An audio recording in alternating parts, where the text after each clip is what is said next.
이게 36개월 동안 긴 어떤 그 여정을 네가 돈을 갚아 나가야 되는데 이게 가능하겠느냐. 아, 나 기각 내겠다. 폐지 내겠다. 이렇게 되는 거예요. 그럼 폐지 나는 거예요.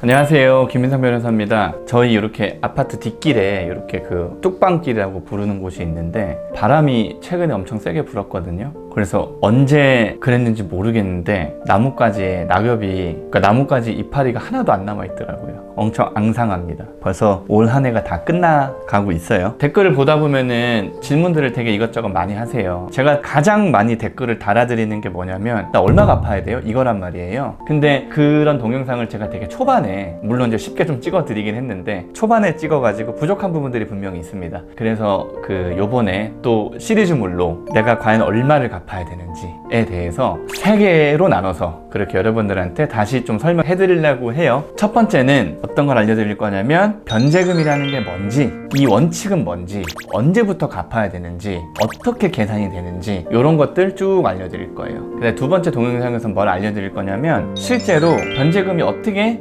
계산이 되는지 실무, 이게 변제금 계산이 정말 복잡해요. 복잡한데 여러 가지 원칙들을 제가 설명해 드리고, 그래서 세 번째는 되게 실무적이고 여러분들이 정말 궁금해하는 거 뭐냐면 변제금을 어떻게 하면 줄일 수 있는지, 채무자들한테 유리한 것들 그렇게 알려드리겠습니다. 일단 변제금이 뭔지부터 한번 시작을 해볼게요. 변제금이 뭐냐면 그냥 되게 심플하게 얘기해서 갚는 돈이에요. 언제? 변제 기간 동안. 변제 기간이 언제냐? 원칙은 36개월, 최장 60개월까지, 5년까지예요. 최장 5년까지고 얼마나 갚느냐? 보세요. 파산 같은 경우는 한 번에 그냥 끝내는 거예요. 뭐냐? 내 청산 가치, 내 청산 가치를 파산재단에 다 반영을 하고, 그 다음에 내가 파산 선고 안 하고 면책 결정을 할 때쯤 이 파산관제인님이 내 재산 가치를 이 채권자들한테 채권액 비율만큼 안분해서 뿌려주고 면책을 시켜줄까 말까 여기 결정한단 말이에요. 그러니까 파산 같은 경우는 한 번에 변제를 하는 거고, 회생 같은 경우는 꾸준히 변제를 하는 거예요. 그 다음에 변제금 산정의 원칙에 대해서 제가 알려드릴게요. 첫 번째가 제일 중요한 거예요. 뭐냐면 청산가치 보장의 원칙, 이거예요. 청산가치가 뭐냐면 그냥 내가 가진 재산 얼마인지, 그냥 그거예요. 그거 내가 얼마를 가지고 있는지. 보세요. 내가 개인회생을 하는데 재산이 5천만 원이 있어요. 근데 급여가 한 달에 185만 원이야. 그러면 105만 원을 빼고, 이게 최저생계비잖아요. 1인 최저생계비 105만 원을 빼고 80만 원씩 36개월을 갚어. 그럼 얼마? 2,800만 원, 2,900만 원 이렇게 되거든요. 근데 내 재산이 5천만 원이야. 그러면 내가 5천만 원의 돈을 갖고 있는 사람인데 회생을 했다는 이유로 2,800만 원만 갖고 퉁치자. 말이 안 되잖아요. 내 재산은 건들지 마. 나는 그 2,800만 원 갖고 그냥 퉁칠 거야 라고 하면 그 어떤 채권자가 양해를 해주겠어요. 그러니까 청산가치 이상은 무조건 갚아라 라는 게 청산가치 보장의 원칙이에요. 네 재산을 안 팔 거면 그 이상을 갚아주면 되는 거고, 네 재산을 팔 거면은 말 그대로 그냥 회생하지 말고 네 재산 팔아가지고 갚으면 되는 거지 라는 원칙이에요. 심플하죠? 그 다음에 가용소득 제공의 원칙, 이게 뭐냐면 개인회생을 하기 위해서는 일정한 소득이 있어야 되잖아요. 왜? 36개월이고 60개월이고 계속 변제금을 갚아 나가야 되니까. 그러면은 가용소득이 뭐냐? 내 소득에서 내가 그 최저생계비를 뺀 나머지, 최저생계비는 1인이면은 105만 원, 2인이면은 180만 원, 뭐 이런 식으로 한 7, 80만 원씩 올라가요. 내가 부양가족이 늘어날 때마다. 그러니까 그 이외의 돈은, 최저생계비를 뺀 나머지 돈은 무조건 다 갚으라는 거예요. 그게 뭐냐? 가용소득 제공의 원칙, 이거예요. 세 번째, 최저변제액 제공의 원칙, 이거예요. 최저변제액이라는 게 뭐냐면 되게 좀 복잡한 그런 것들이 있거든요. 굳이 설명을 안 드릴게요. 굳이. 그러니까 뭐 5천만 원 미만의 최저 변제액은 뭐 3%고 뭐 5%고 뭐 이런 것들이 있는데 통상적으로 20, 30% 변제율을 요구해요, 법원에서. 그렇기 때문에 통상적으로 법원에서는 20, 30% 이상의 변제율을 요구하기 때문에 최저변제액 제공의 원칙, 요거는 복잡한 거는 제가 설명 굳이 안 해도 될 것 같아요. 그 다음에 또 뭐가 있느냐? 변제금 산정 원칙이 공정, 형평의 원칙. 이게 뭐냐면 채무자 회생법, 이거 말고 다른 기타 특별법들이 있어요. 그러니까 보세요. 세금, 임금, 그 다음에 뭐 이런 것들에 대해서 우선 변제해줘야 되는 어떤 그런 법들이 있단 말이에요. 이게 채무자 회생법에 아마 있을 거예요. 근데 이런 것들은 먼저 해주라는 거예요. 왜? 그게 공정하니까. 그 형평에 맞으니까. 왜? 이 사람들은 일반 채권자보다는 다른 특별법에 의해서 원래 먼저 변제를 받는 사람이란 말이에요. 그렇기 때문에 채무자 회생법, 네가 개인 회생을 하더라도 다른 사람들보다 먼저 갚아주라는 거예요. 다른 일반 채권자들보다.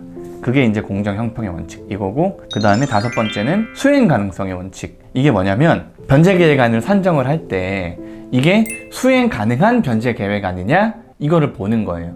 보세요. 내가 한 달에 180만 원을 벌어요. 뭐 청산 가치가 많다라든가 뭐 이런 식으로 해서 그럼 150만 원을 갚아야 되면 한 달 30만 원 가지고 살아야 되잖아요.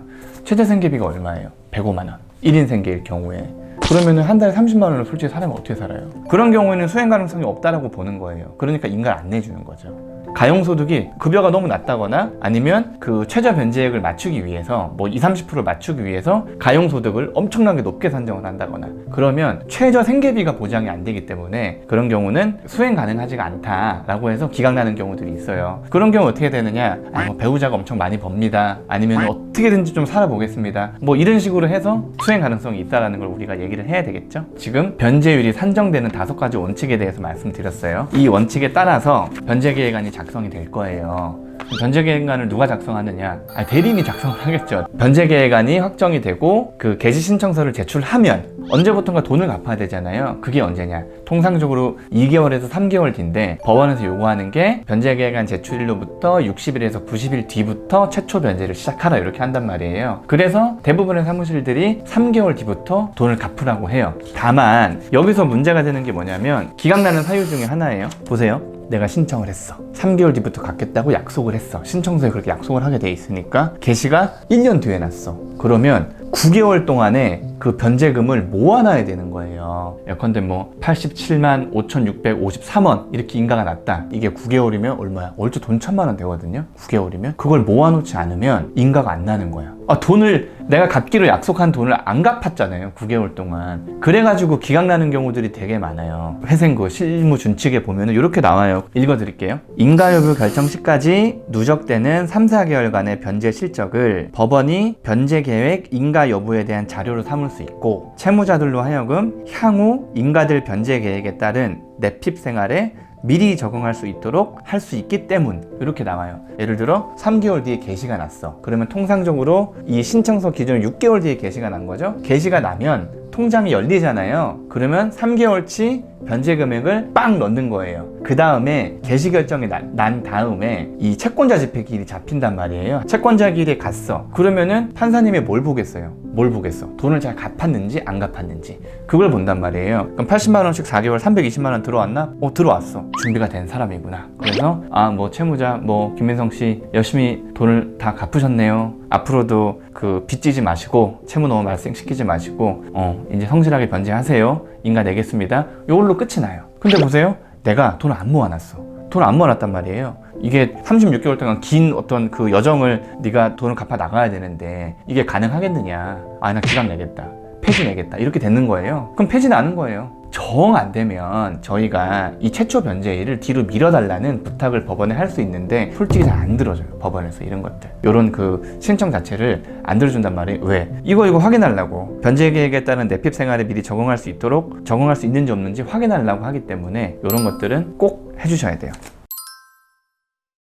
오늘 말씀드린 게 3개예요. 뭐였느냐? 변제금이 뭔지 간단히 말씀드리면 변제금은 매월 갚는 돈 얼마나 갚느냐? 36개월에서 60개월까지. 그죠? 그 다음에 변제금 산정의 원칙은 뭐냐? 딴 거 없고요. 제일 중요한 게 뭐냐면 청산가치 보장의 원칙이에요. 청산가치 보장의 원칙. 내가 가지고 있는 재산 아니면 재산이 아니더라도 내가 꼭 갚아 나가야 하는 돈을 청산가치라고 한단 말이에요. 그 청산가치 이상은 무조건 갚아야 되는 거예요. 그렇기 때문에 청산가치 보장의 원칙이 제일 중요하다. 그 이상은 갚아야 된다. 그럼 3번째, 언제 갚아야 되느냐? 내가 신청서를 넣고 3개월 뒤부터 갚아야 된다. 어디에 갚아야 되느냐? 법원이 나한테 주는 가상계좌로 갚으면 법원이 알아서 채권자들한테 나눠줘요. 근데 그 가상계좌가 언제 나오느냐? 개시결정일 날 나오는 거예요. 그럼 개시결정이 언제 되느냐? 그럼 모르는 거예요. 빠르면 3개월 될 수 있고 늦으면 1년이 걸릴 수도 있단 말이에요. 법원에서 가상계좌가 나오기 전에는 어떻게 해야 되느냐? 모아놔야 돼요, 돈을.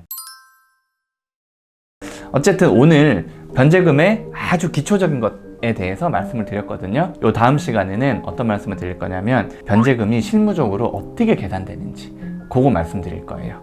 아시겠죠? 어쨌든 간에 다음 시간에 뵙겠습니다. 감사합니다.